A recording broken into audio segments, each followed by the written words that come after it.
कन्या पूजन को लेकर यूं तो अलग अलग मान्यताएं व पौराणिक कथाएं हैं, लेकिन इनमें भक्त श्रीधर की कथा सबसे प्रसिद्ध है, जिसके अनुसार श्रीधर नाम का एक पंडित था, जो माँ दुर्गा का बहुत बड़ा भक्त था और अक्सर उनकी पूजा में लीन रहा करता था।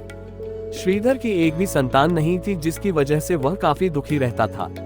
एक दिन उसने नवरात्रि का व्रत किया और कन्या पूजन के लिए कन्याओं को आमंत्रित किया। इन्हीं कन्याओं में एक प्यारी कन्या का रूप धारण करके माँ वैष्णो उसके घर पधारी। श्रीधर ने सच्चे दिल से सभी कन्याओं का आदर सम्मान किया और भोजन करवाया। भोजन ग्रहण करने के बाद सभी कन्या वहां से चली गईं, लेकिन माता वैष्णो वहीं श्रीधर के पास रुक गईं। उस छोटी कन्या ने श्रीधर को भंडारा रखवाने का और पूरे गांव को आमंत्रित करने का आदेश दिया। कन्या की बात मानकर पंडित श्रीधर ने ठीक वैसा ही किया। श्रीधर द्वारा आयोजित किए गए भंडारे में भैरवनाथ भी आया था। कहा जाता है कि यहीं से भैरवनाथ के अंत का आरंभ हुआ था। इस भंडारे के बाद श्रीधर को संतान की प्राप्ति हुई। तब से नवरात्रि में कन्या पूजन का विधान बन गया। नवरात्रि का पर्व कन्या पूजन के बगैर अधूरा है। ऐसे में कई लोग अष्टमी को तो कई नवमी को कन्या पूजन करते हैं। इस दौरान माँ दुर्गा के 9 स्वरूपों के प्रतीक के रूप में 9 कन्याओं को घर बुलाया जाता है और उन्हें प्रेम भाव से भोजन कराया जाता है।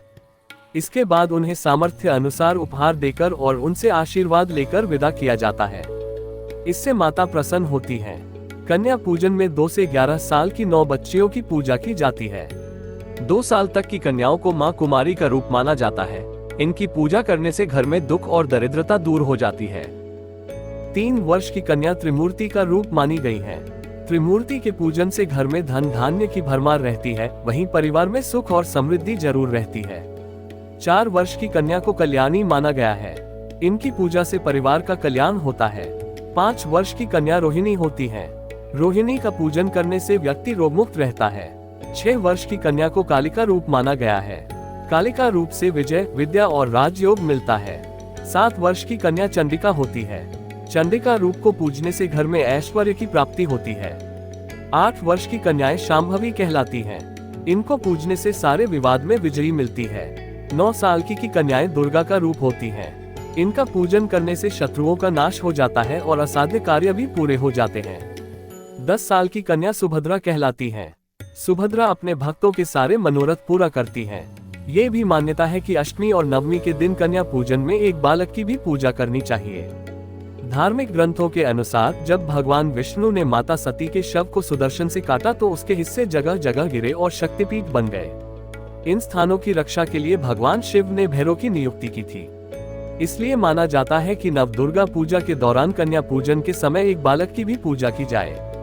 इन्हें लंगूर या लंगुरिया भी कहा जाता है।